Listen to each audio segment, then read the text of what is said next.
Okay, are you all here? Please raise your right hand. Do you swear to tell the truth, the whole truth, and nothing but the truth, so God may help you?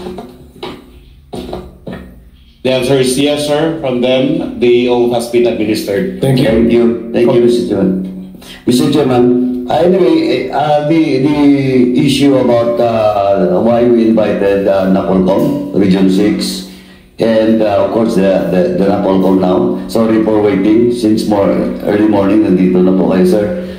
And all of these former police officers was assigned in Region 6. And this invitation, Mr. Chairman, emanates from the discussion during the Public Order and Safety hearing last week, and this matter was referred to the Committee on Quadcom. Now, Mr. Chairman, let me just give a brief background about this. Mr. Chairman, during the time when the former president assumed office, that was August of 2016, in public, he announced all those police officers that was allegedly involved in the gun trade in the whole country. And I have all the list of those police officials that was invited at Camp Crame. And in the list are 95 police officers. And out of the 95 police officers, Mr. Chairman, 19 police officials from Region 6. Now, Mr. Chairman, well, ito po original nung binasa ng Presidente during the time. Handwritten po. Naka-handwritten, hindi kompleto, mali po ang mga pangalan. For example, in the case of Lieutenant Colonel Hipana, nakalagay po dito, Colonel Hinipa. Tapos po, well, in fact, some of those names that was mentioned, mali-mali po yung rank, some of those names that was mentioned, wala pong, hindi po kompleto. Yung mga pangalan, well, in fact, one of these officer that was mentioned by the Duterte and was invited by the then PNP Chief Bato was quoted and being granted by the former PNP Chief, now Senator Bato, in the person of Police Lieutenant Colonel, former Police Lieutenant Colonel Bumbok. Andyan po siya. Now, Mr. Chairman, in this matter, Mr. Chairman, this will prove, Mr. Chairman, that kahit ano pa ang pagdinigay ng mga police officials, former police officials, and even Senator Bato, with regards to the quota system, this will prove, Mr. Chairman, that there is such a quota system, because if not all, most of the cases that was filed for dismissal of those police officials ay quota po. The reason behind quota, tinataka nila na involved in gun trade. Mr. Chairman, unfortunately, in today's hearing, Mr. Chairman, wala po dito ang civil service because they have sent to us an excuse letter.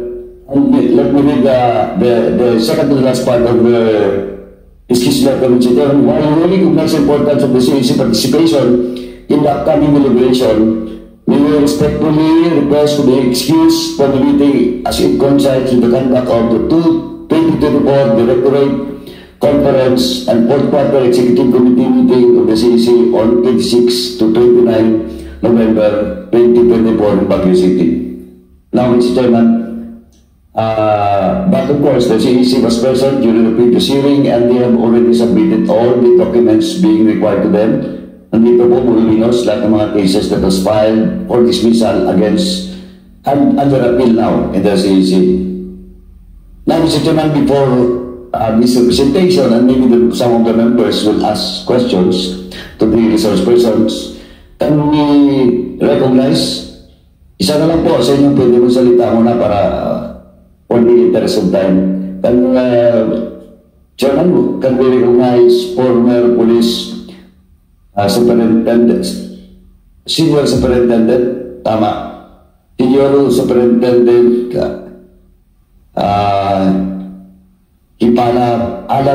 Roland Alan Hipana, who is previously assigned as the Regional Intelligence Unit of Region 6. Good evening, Mr. Chair. May I be allowed to make an opening statement on behalf of our group, Mr. Chair? Okay, please proceed. First and foremost, we would like to praise and thank the Lord God Almighty for guiding us safely here to attend today's hearing. We thank Him for giving us the strength, the patience, the perseverance, the wisdom, and the resilience to overcome the challenges and adversities that we encountered for the last 8 years. Our unwavering faith in Him finally bore its fruit as He has opened the window and gave us this opportunity to tell our story. Likewise, we are also very grateful to this honorable committee for providing us this venue to finally air our side. It was on August 7, 2016 that our names were included in the announcement of then President Duterte as among those involved in the illegal drug trade. Amidst the chaos and confusion brought about by such announcement, we reported to Camp Crame the following day in adherence to the order of former PRRD that we appear within 24 hours. When we finally had our audience with then Chief PNP, General Bato de la Rosa, we were instantly berated and humiliated in front of national television without even bothering to hear us out first for the sake of fairness. In the bar of public opinion, we were already adjudged guilty. It is worth noting that the list that the former president used as a basis to tag our involvement in illegal drug activities was erroneous, and obviously it was never validated. Some had no first names. Names were misspelled. Ranks and designations indicated were incorrect. And in fact, one of the names mentioned, that of a certain Judge Mupas, who already dead. Further, the names of PRO6 personnel that were called as a common denominator. Almost all were formally assigned with Iloilo City Police Office. Some were former city directors, intelligence officers, and station commanders, which was then under the operational control of Iloilo City Mayor Jed Mabilog, who was also included in the list. Notwithstanding all this, we were all made to report to PNP IAS, where they interviewed us, but nothing came out of it and no charges were filed. We were then all assigned at PIHAW DPRM based on floating status, and months after, were eventually charged by NAPOLCOM 6. Now, what actually transpired was that we first received a memo from NAPOLCOM 6 containing no specific charges, but instead, it was only asking us to comment why our names were included in the PRRD announcement. This is a classic case of fishing expedition. True enough, they used or issued commands as basis to file cases against us for incompetence, gross neglect of duty, and conduct unbecoming of a police officer. To add, almost all of us, or if not all of us, were already assigned at PIHAW DPRM Camp Crame when NAPOLCOM 6 filed a case against us. Hence, there is an issue or question of jurisdiction, as we believe that it should be the NAPOLCOM Central Office who should have initiated the filing of the case against us. While waiting for the resolution of our cases, some of us were assigned to far-flung regions while others remained in floating status. Finally, in 2021, we all received the NAPOLCOM decision where it decided with finality a dismissal from the PNP service. However, we did not receive the resolution explaining and discussing in detail why our motions were denied.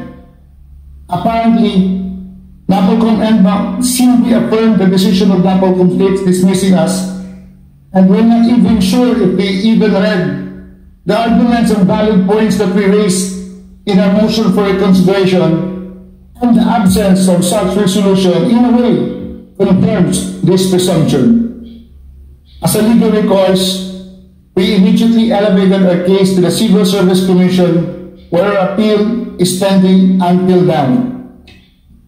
For the past 8 years, we struggled to overcome our predicament. We were financially, mentally, and emotionally challenged. Needless to say, our morale was also affected. We were publicly persecuted as our names were repeatedly mentioned in print and broadcast media. We had to bear the stigma of being labeled as drug protectors.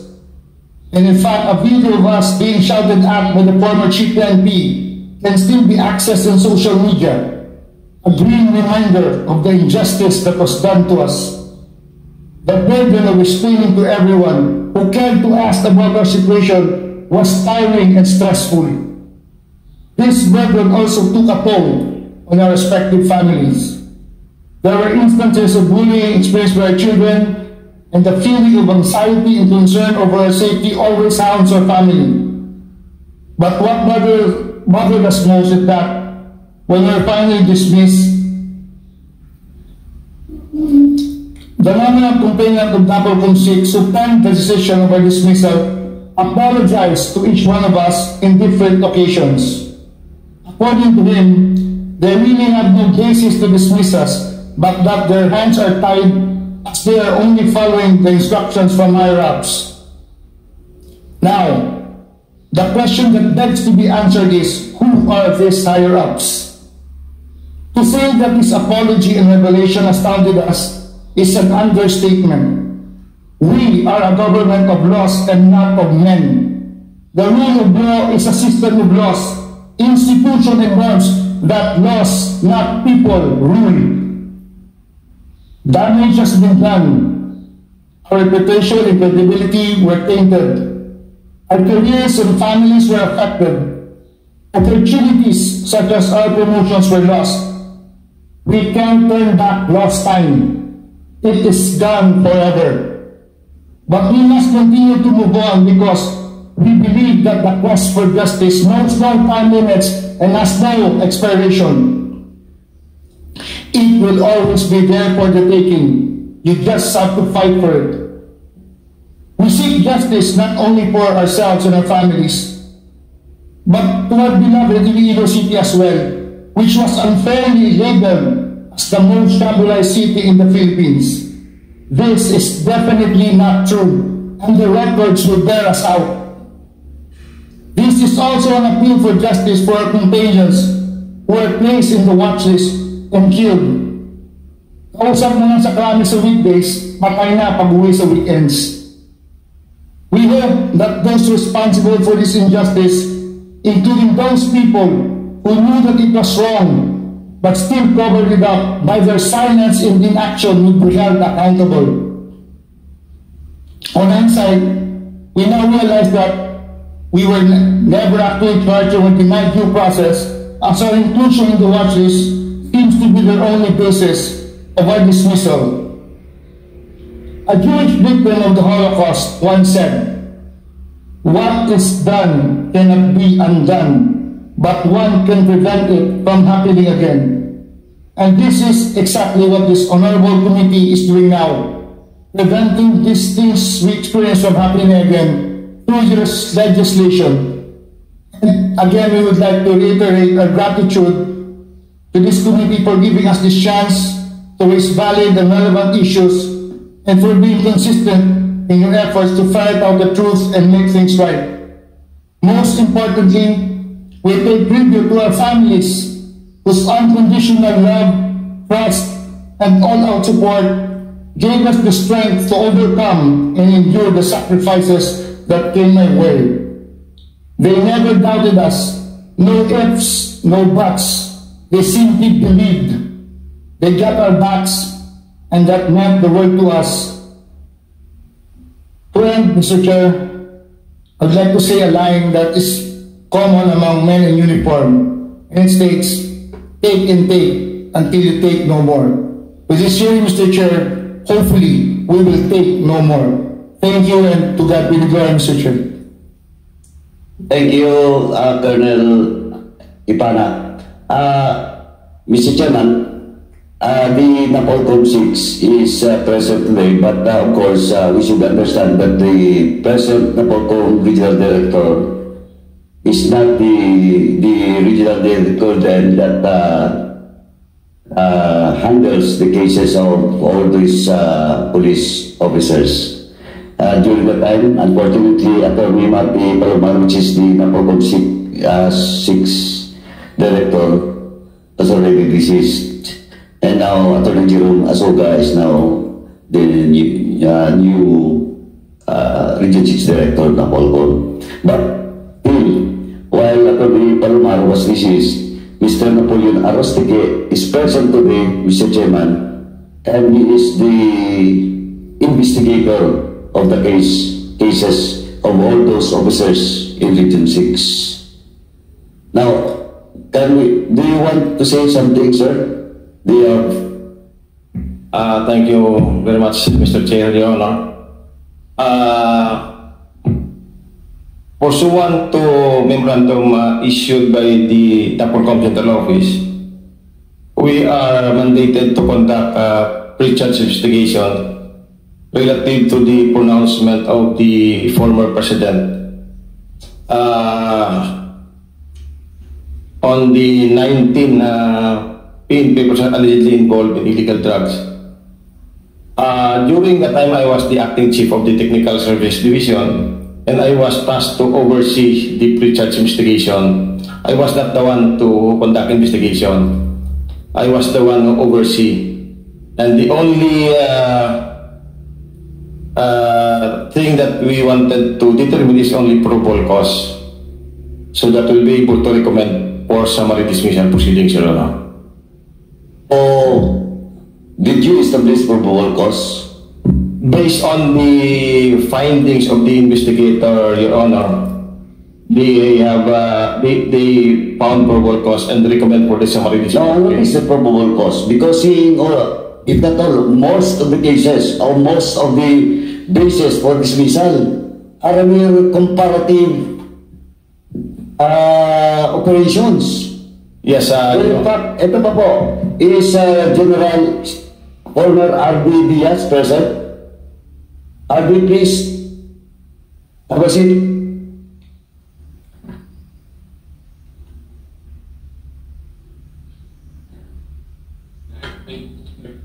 R.D., have you taken your oath, R.D.? Jen?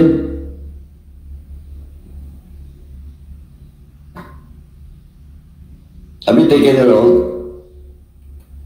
Yes, Mr. Chair, Your Honor. Thank you. Is Police Superintendent Retired Floro present also? Please, can you please occupy the seat?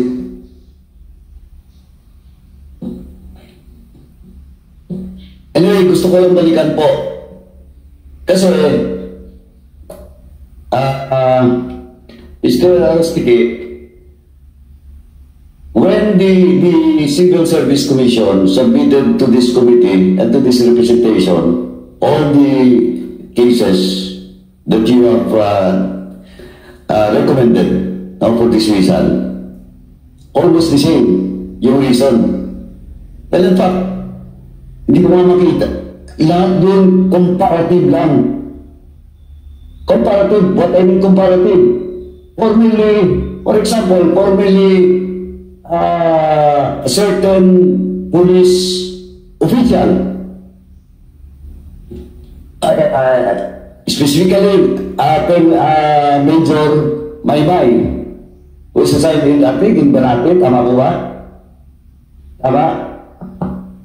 Police Chief Inspector Major Vicente po, sir. Major Vicente. Yung case niya, nakalagay pa doon yung videos na nung time niya ito lang yung drug operation.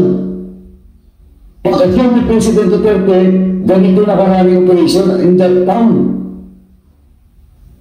Napolcom, I will ask Napolcom, is that a basis? Kaya sabi ko dito kanina, in my preliminary statement, dito po, kahit na anong denial ng former police officials, ng former administration, yung quota system will reflect on all these cases.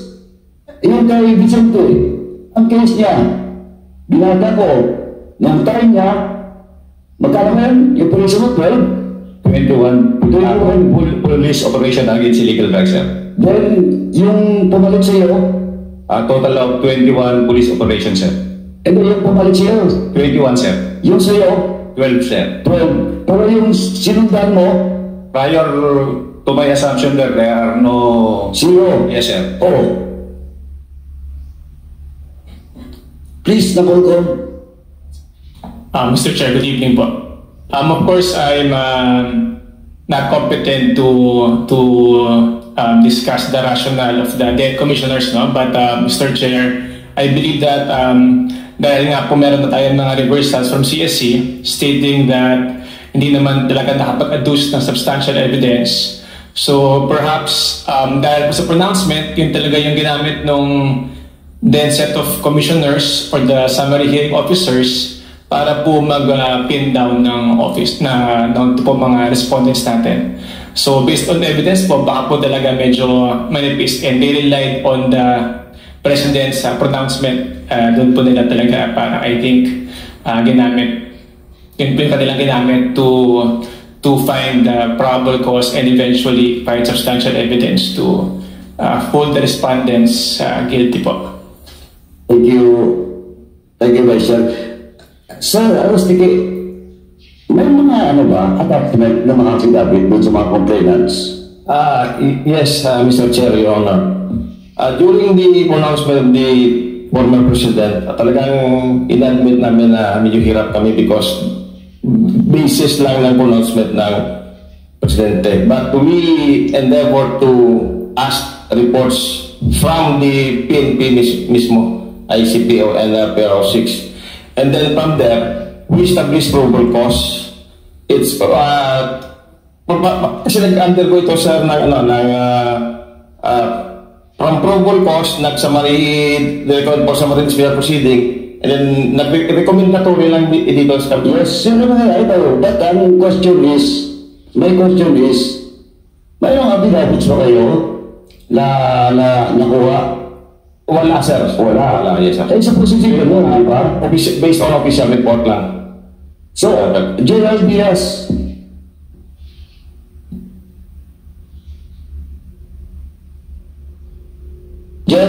your name was also mentioned, di ba? Tampo. Sorry po, Mr. Chair, hindi ko po narinig dahil... Okay lang po. Pakiulit. Your name was also mentioned during the announcement of the President last August 7, 2016, di ba? Hindi ko, ang aware po ko yung nabalitaan ko po yung sa Air Force anniversary. Kami po yung unang in-announce eh. Kami po yung... In-announce na your involved in that trade, that protector. Opo. And Colonel Fuero, your name was also mentioned. Tama? Yes, sir. Actually, my name, sir, was mentioned as Police Superintendent Floro, OPN Close Parentheses, retired. And I was from Antigui. So retired ka talaga when your name was announced. Yes, sir. Retired ka lang. Yes, sir. Oh, kita mo?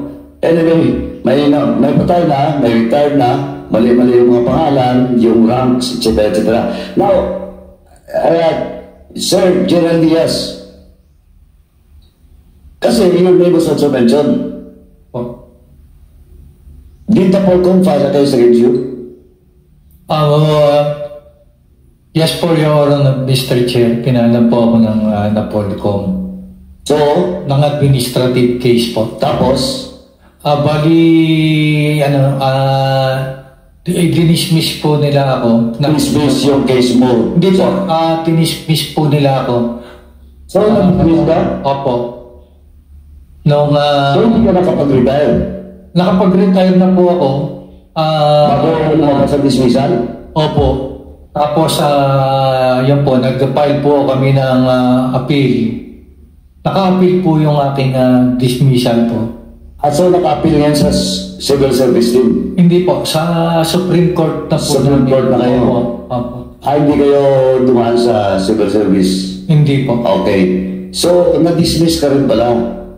Opo. On the basis of what? Hindi ko po masyado ang mukhang grave neglect of duty. Grave neglect of duty po. Grave neglect of duty? Opo. Or dismissal talaga yun. Pero question, anong basis nila to charge you against grave neglect of duty? Mr. Chair, kung sa layman's pagkakaintindi ko po doon sa grave neglect of duty, yung nagpabaya po ako sa trabaho, wala po akong ginawa, hindi ko po dapat ginawa. Meron po akong dapat gawin na hindi ko ginawa. Yun po yung kanilang ginamit po na basihan na on record po mapapatunayan na hindi po totoo po lahat. Kasama ko po rito lahat itong mga Yes, correct yan. Because in fact, yung tatak na Sibulay City, ang Iloilo, hindi po totoo yun. Kasi on record po, kahit dun sa PDEA, malinaw record. Prior to the assumption of Duterte, magandang record sa Iloilo. Of course, nandun sa dikta. But ang sinasabi po ng mga operations, lahat-lahat po, pati record sa Iloilo, is not true. Kaya nga po, ang medyo na nagdududa lang po talaga ako kasi out of the 95, 19 police officials in Iloilo, binaw Iloilo City. Kung ikabit mo sa politika, yellow country yun, and that includes my province, Negros Occidental. Ang nanalo doon ng eleksyon, siyempre sila yung Robredo. Tama. And you were then the regional director at the time. Yes po, Your Honor, Mr. Chair. Nanalo po nung 2016 po sa presidential Secretary Marroas. Marroas, tama. Marroas and then the Vice President, si Leonel Robredo. Vice President. As Vice President, Opo, diba? opo, Your Honor. Anyway, nanalo din doon. Anyway, Mr. Chairman, napagkom, kasi ang case, isang case, magtaon na, lumabas yung desisyon ng COC, hindi doon sa case ni former police Superintendent Gumbok. The decision was already but we are already in receipt of the decision, so siguro po yung PNP should already process the implementation of that order po. 2 months na. Anyway, is there any high-ranking police official na nandito pa? Diba, nawala na yung mga police natin? Sino ba? Anyway, Mr. Chairman, may I respectfully move, Mr. Chairman, that COMSEC will communicate with the PNP with regards to the case of Colonel Gumbok. Kasi may decision na favorable sa kanya. COMSEC, And to Binapolco, please assist also so that we can help Police Superintendent Gumbok. Because that will be a threat to him. The decision is already made 2 months na. Hanggang ngayon, wala pa. We will do, Mr. Chair. Thank you. Anyway, Mr. Chairman, yes. With the indulgence of the Honorable Paduano. Mr. Chair. please proceed. Thank you, Mr. Chair. Sino po yung kwan? From Napolcom Region 6?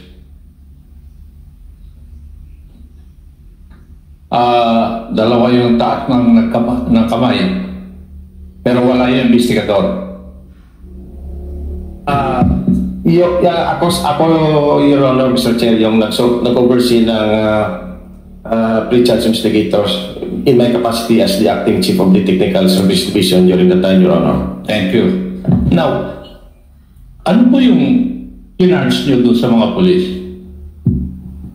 Your Honor, if I remember it correctly, iba-iba, Your Honor. Mayroong incompetence, mayroong grave neglect of duty, depende sa counter nila. Alam naman po natin na karamihan doon sa kaso, laban sa polis may reklamo. Tama? O may nagre-reklamo? Yes, Your Honor. Meron po bang private complainant dito? In this particular, Your Honor, in that particular case, Your Honor, wala. Pero we conducted a motu proprio investigation, Your Honor.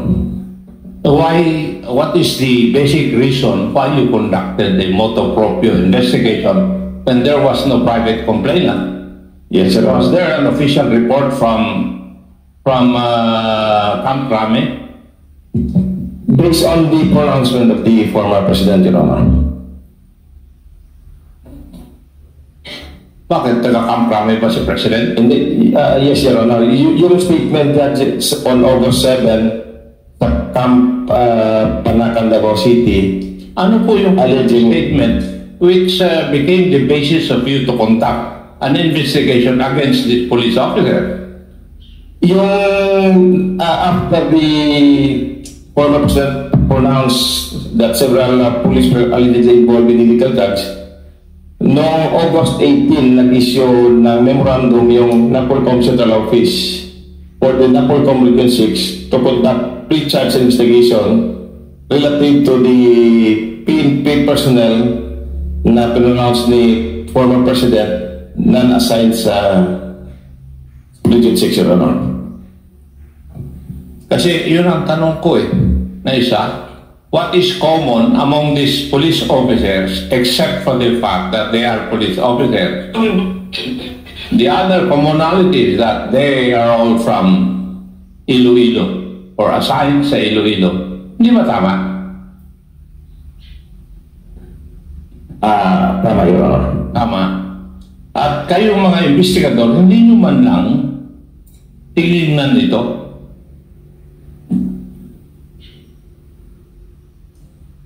Kasama rin sa tinignan namin, Your Honor. What are you trying to tell me? Na meron talaga kayong na-establish na probable cause that maybe they were negligent in the performance of their duties? Shall we say they have committed mal and misfeasance? Nung nag-submit ang pre-charge investigator, Your Honor, Pakisagot niyo po muna ako, when do you conduct a pre-charge investigation? What is the basis? The basis as a general rule, Your Honor, if there is a private complainant. Wala nga private complainant Sige. In this particular instance, Your Honor, we conducted motu proprio. Now, when do you conduct motu proprio investigations? If there is an allegation, Your Honor, for a alleged irregularity, And or where would that allegation come from? in this particular instance, Your Honor, it came from the former President, Your Honor. Just because na-announce yung pangalan nila na nandun po sa listahan. Yes, Your Honor, and based on the memo issued by the NAPOLCOM Central Office, Your Honor. And therefore, you are suggesting to this committee that the complainant was the former President of the Republic of the Philippines. Sabi mo, nanggaling doon sa statement niya. Ang complainant in this particular instance, Your Honor, is the NAPOLCOM R6 as the nominal complainant, Your Honor. I agree that there's a nominal complainant, but the basis of your conducting motu proprio is the statement of the President as you have stated in Davao. Yes, Your Honor. Sino ngayon ang complainant? Di yung Presidente. Kasi siya nagbigay ng statement na sila nandun sa listahan. Are you a lawyer? No. Hindi ba? Sabihin mo sa akin. Yung pronouncement ni former President, we wanted to substantiate nung sinabi niya na there are 19 PNP persons allegedly involved in illegal drug trades. As to... I agree. And that served as your basis to investigate, right? Sir, ano? Oh, sino ang reklamo? Hindi ba yung nag-aalit siya ang nagre-reklamo? Under the law? Do you know that? Yes, Sir, ano? Yes. So, ano ngayon ang laban ng 19 police officers kung ang nagre-reklamo mismo ay Presidente ng Republic of the Philippines?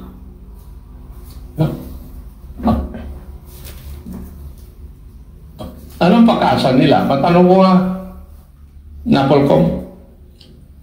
Wala, di ba? Sir, I'd like to please answer the query of Chairman Ako. Yes, Your Honor, in that particular Yes. medyo... Pero, personally, naniniwala ka ba that they were justly, shall we say, investigated and meted the penalty?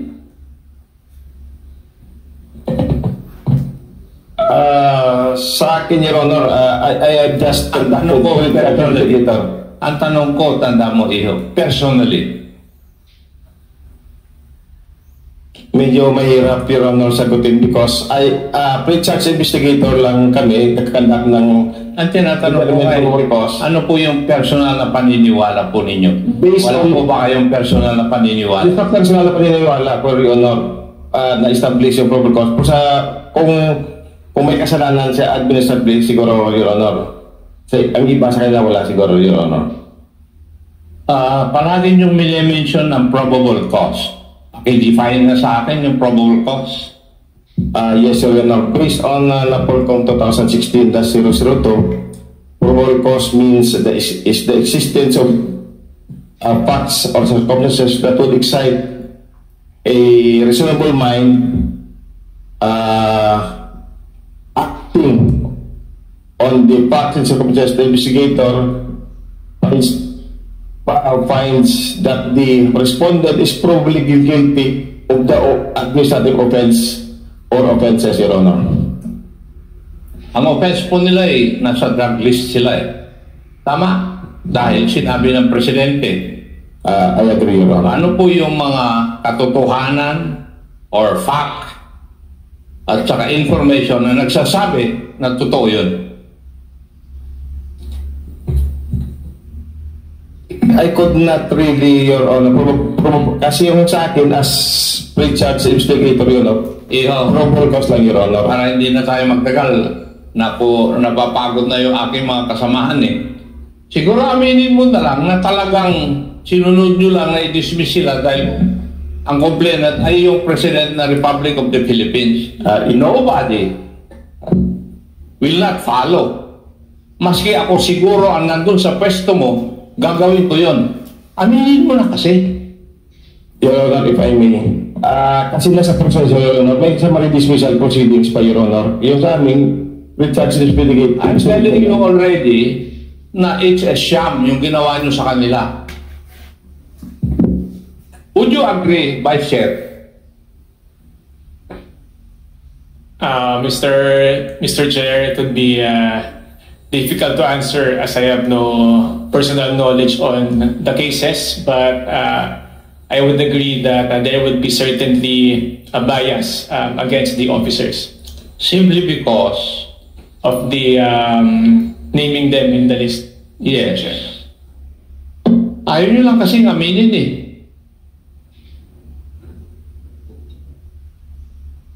Kasi hindi ko alam kung takot ka pa rin kayo. Kagaya ni Gerald Villanueva. Di ba? Ayaw nyo aminin. Nagtataka ako. Thank you, Mr. Chair. Mr. Chairman. Mr. Chair. Mr. Chair. Yes, Congressman Abante. Ano po yung pangalan nyo? Kayo po yung investigador? Ano po yung pangalan nyo? Ako, sir, si Napoleon Arostiki. Okay. Napakalinaw po ng tanong ni Congressman Akop Nag-iisip ka pa ng sasagot mo Di ba? Yes, sir. Oo, nag-iisip ka pa. Na alam mo naman na mali ang ginawa ninyo. The thing is this, Ilan ng 19 to? 19 policemen na mayroong sariling pamilya. Naisip niyo ba yun? Samantalang nag-utos sa inyong dating Pangulo, makapangyarihan, isa lang ang pamilya. Pero ito, 19 police officers, may mga pamilya, may mga anak, mawawala ang kanilang mga benepisyo. Naisip mo ba yun? Naisip mo? Yes, Your Honor. Hindi mo naisip. Kung naisip mo yon, iba ang magiging pananaw mo. Hindi ka makikinig sa Pangulo, dating Pangulo, sapagkat mali yung sinabi niya. Ngayon, sabi ni Congressman Ako, hanggang ngayon ba takot ka? Ha? Huwag tayong tumayo roon sa takot. Tumayo tayo sa tama. Now, tatanungin kita, alam ko naman personally, tama sila, mali ka eh. Alam ko naman yun, di ba? Ngayon, ito ang tanong. Ano may tutulong mo sa kanila ngayon? Ano may tutulong mo? Just like what our Vice Chair have mentioned, we will help them, Your Honor. How can you help them now? If they file the motion for recon or any appeal, then we will help. Superintendent, magpapahid daw kayo ng motion for recon. Ano ba to? Hindi na pwede. Kaya nga sinabi niya, hindi na pwede. So, ang tanong ko, how can you help them now? Yan, nawala na. Kanilang benefit, nawala na. Alright, wala na yung kinabukasan nila. Mr. Chair. Mr. Chair, can I proceed? Yeah, it looks like your battery is still full. Yeah, you're recognized. Okay. General Diaz is raising please proceed. Karamihan po kami na-dismiss sa neglect of duty. Pero I just want to mention this po, yung resulta ng ginawa po namin. Na kampanya po, yung aming pong naging trabaho doon sa Region 6. Kami po natin rito lahat. Ako sa drug accomplishment po, nung pong our tour of duty noong 2016, meron po kami na-receive na certificate of appreciation galing po sa former Director General ng PIDEA, si Undersecretary Arturo G. Cacdac Jr. If I may read, sir, po yung laman, maiksi lang po. Certificate of appreciation is presented to Police Regional Office 6 for launching a very aggressive anti-drug campaign which resulted to a 52% increase in positive police operations conducted, a 54% increase in drug personalities arrested, a 190% increase in the volume of dangerous drugs seized, and the clearing of 181 drug-affected barangays in Western Visayas, given this 15th day of June 2016 at the Casa Royal de Iloilo City, in the presence of the former Governor, Mayor, and us. Thank you, General Diaz. Well, second I add one month po. Ito po, isa, maiksi na lang po, Mr. Chair, Your Honor. I was relieved July 2016. On August, it is our 115 police service anniversary. It is very significant po kasi, sir, dahil dito po minimeasure yung accomplishment po ng lahat po ng 18 regions. And the accomplishments of all the regions is being validated by Kamkrami officials. During the 115 police service anniversary, it is only Police Regional 6 nakasama po kami dun as finalist dun po sa mga 5 major awards out of the 18 regions po ito. One is the best police regional office. So out of the 18 regions, 3 tatlo po yung naging finalist, isa po kami doon. Yung isa po Best Police Provincial Office, Iloilo PPO, Best City Police Office, Iloilo City, Best Component City Police Station, Pasig City, and Best Municipal Police Station, Tubangas MPS. Ano po ang ibig sabihin nito? Yung pong Police Regional Office 6 lang po ang may recommendation out of ito pong mga major awards po nito. Kami lang po may pinakamarami. Kami po, 5 po ang amin dito. Although obviously hindi po kami nanalo at that time. Pero out of the 18 finalists po kami, it was awarded doon po sa Camp Crame by then the former president. Yan lang po. Thank you po, Mr. Chair, Your Honor. Thank you, General Diaz. Now, what is ongoing dito? Alam mo, of course, the Vice Chair ngayon na po bagong ano lang. Alam mo, what is going in this? Because the memorandum circular with regards to all those mentioned police officials that should be investigated during the August 7, 2016 statement with the former president was addressed to all Napolcom Regional Office. But it's only been 6. Ano ba yun? Yes, Your Honor. Been 6 lang. Tuloy-tuloy yung mga memorandum sa pinalagasan nyo to pressure you. Now, I will ask you last time, are you pressured during the time?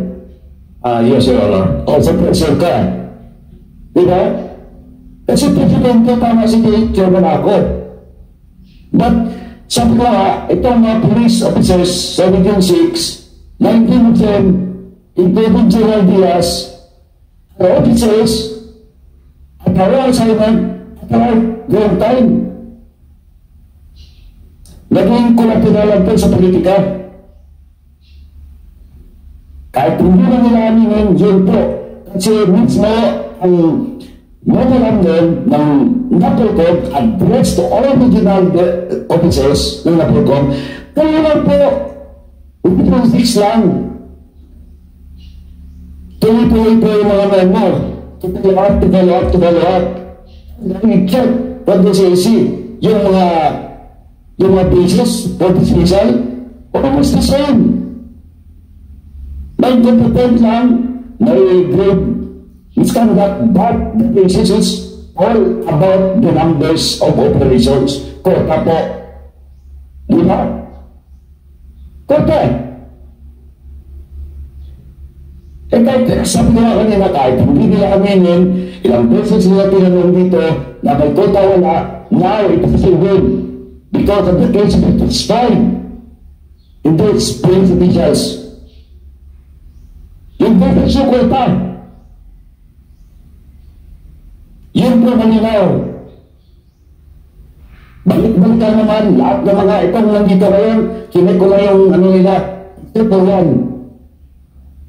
Okay mo slap pa rin. This is the dismissal, it's the numbers. Comparative to the previous pagkagayon sa kanila. Ano mo yung fact, Mr. Chairman, yung tatlo dito? Nakastuhin po the time. Supposedly, Council of Jurisdiction, hindi na para sa Region 6 yun eh. Kaya mga isama ang pangalan nyo sa Region 6. Pero nakastuhin kayo the time, di ba? Ano kasi investigasyon yun? Kahit yung jurisdiction, hindi nyo maklaro, may tatlong opisyal dito. Nalakatkuhin, hindi natin sa Region 6. Tapos sinama sa doon sa investigator, Region 6. Hindi na pali. Tapos pension po kayo. Yun ang may tulong mo dito sa mga opisyal na doon. Na you admit that during the time, you're being pensioned.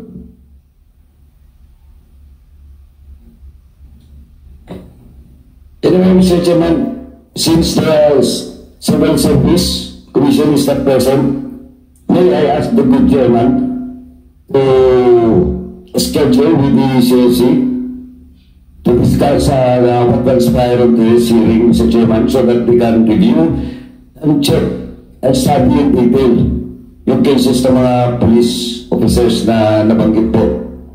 And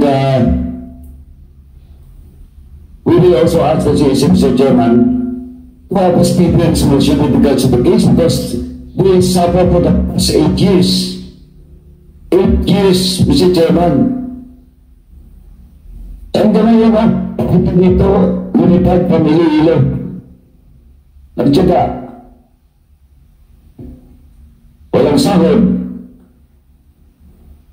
Yung isa dito, nasa Mountain Province pa.